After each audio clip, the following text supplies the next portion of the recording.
Olá! Hoje nós vamos falar sobre os fatores masculinos de infertilidade. Cerca de 1/3 dos casais tentantes vão ter como principal causa da infertilidade a alteração dos espermatozoides. E essas alterações são pegas frequentemente somente no momento da infertilidade, visto que no Brasil não temos a tradição de ir rotineiramente aos urologistas. Por isso que eu pergunto para o Dr. Aristides Manuel Bragueto sobre as principais doenças que causam infertilidade masculina. Nós podemos dividir didaticamente em 3 grupos: pré-testiculares, testiculares e pós-testiculares. Vamos imaginar o testículo como uma fábrica, e ele é de espermatozoide, lógico, e vamos entender assim, que nós podemos ter os problemas pré. Quais são? Quando nós temos uma falta de estímulo ao testículo, uma falta hormonal. Então o testículo não funciona porque ele não está sendo estimulado. Então nós falamos isso, são causas pré-testiculares. Temos as causas testiculares, problemas que danificam o testículo ou o funcionamento dele. Primeiro deles, muito comum, varicocele. As varizes aumentam a temperatura do testículo e isso danifica a produção de espermatozoides, a qualidade dos espermatozoides. Então, varicocele, que são varizes do testículo, são muito comuns e por aumentar a temperatura, por ter uma quantidade maior de sangue, vão danificando a fábrica e a produção de espermatozoides. O segundo tipo testicular muito comum é a cachumba. Pega-se cachumba na infância, ela migra para o testículo e causa um dano permanente à fábrica e aí ela não produz, o testículo para de produzir espermatozoide em uma quantidade muito pequena. Nós também temos uma causa muito comum chamada criptorquidia. O que é isso? O testículo não migrou para a bolsa escrotal. E agora a doutora Alessandra Matos vai nos falar um pouquinho sobre estilos de vida que podem ser causas deflagradoras de alteração dos espermatozoides.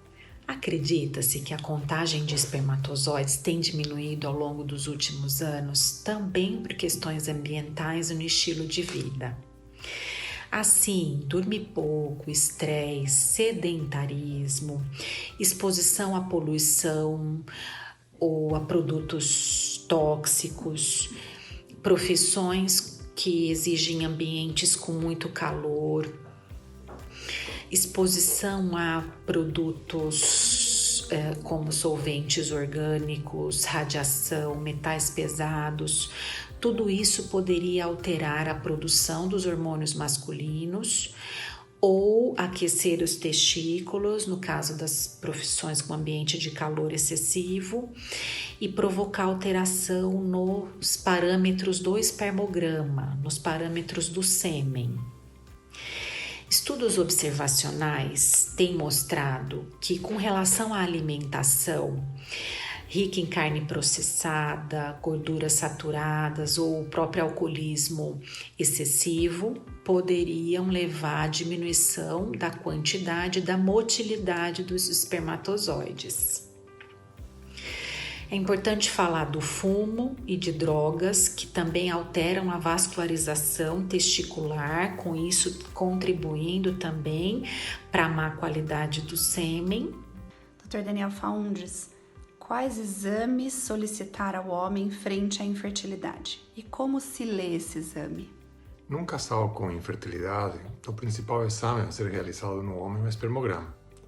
E não adianta o homem reclamar de que ele já tem filhos de outro casamento ou do mesmo casamento, porque muita coisa pode ter acontecido desde essa gravidez até hoje.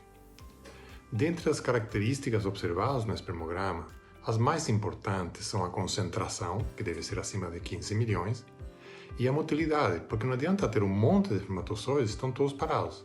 É muito importante que eles tenham uma motilidade progressiva ou direcional para poder conseguir uma gravidez. A proporção de espermatozoides normais numa amostra deve ser de 4% ou mais, segundo o modelo de Kruger. E outras características a observar seriam o volume, cor, odor, o aspecto da amostra seminal e a liquefação. Também devemos observar que não pode ter um número exagerado de leucócitos nem hemácias, porque isto pode denotar alguma anormalidade na amostra seminal. Dr. Davi Butros, se a gente descobre uma azospermia, ou seja, a ausência total de espermatozoides na amostra colhida pelo espermograma, ainda assim há alguma saída? Existe como engravidar? Quando estamos diante de uma azospermia, ou seja, não existe nenhum espermatozoide no ejaculado do homem, nós temos que saber dividir em 2 grupos. Primeiro grupo, há uma azospermia porque a saída do espermatozoide está inadequada. É o que nós chamamos de azospermia obstrutiva. Ele produz espermatozoides, mas não ejacula. Esse ainda é um caso de bom prognóstico, em que nós temos bons recursos para acreditar que ele vai poder ser pai com o próprio gameta. Mas existe a azospermia não obstrutiva. A dificuldade não é do espermatozoide sair, a dificuldade é de produzir o espermatozoide. Esses sim são casos mais delicados. Agora, delicados não significa que ele não seja capaz ainda de tentar algum tratamento para buscar encontrar o espermatozoide no testículo. Existem técnicas de estimulação hormonal, quando for bem indicado, técnicas de microdissecção testicular, onde a equipe andrológica, que é o urologista, faz uma microcirurgia para buscar um espermatozoide e ainda assim tentar de alguma maneira resultados para que ele consiga ser pai com o próprio gameta. Então existem saídas. Nem sempre nós temos a solução, mas certamente muito longe de desistir de alguma estratégia para tentar ajudá-lo a ser pai com o próprio espermatozoide. Além das alterações vistas no espermograma, existe um outro exame de suma importância para a gente da infertilidade. É a fragmentação do DNA espermático, que quando aumentada pode levar a maus resultados no laboratório, aborto de repetição e até a famosa esterilidade sem causa aparente. A doutora Mariana, chefe do laboratório do FIVMED, vai conversar um pouquinho com a gente se existe alguma maneira de melhor seleção desses espermatozoides quando a gente chega no laboratório e os desdobramentos disso na vida dos embriões. Olá, doutora Carolina! A primeira etapa seria se fazer o exame, já que a literatura mostra que a alta fragmentação do DNA espermático tem como consequência menores taxas de fertilização, parada do desenvolvimento embrionário, baixas taxas de implantação e, infelizmente, aumento das taxas de aborto, em decorrência principalmente de embriões geneticamente alterados.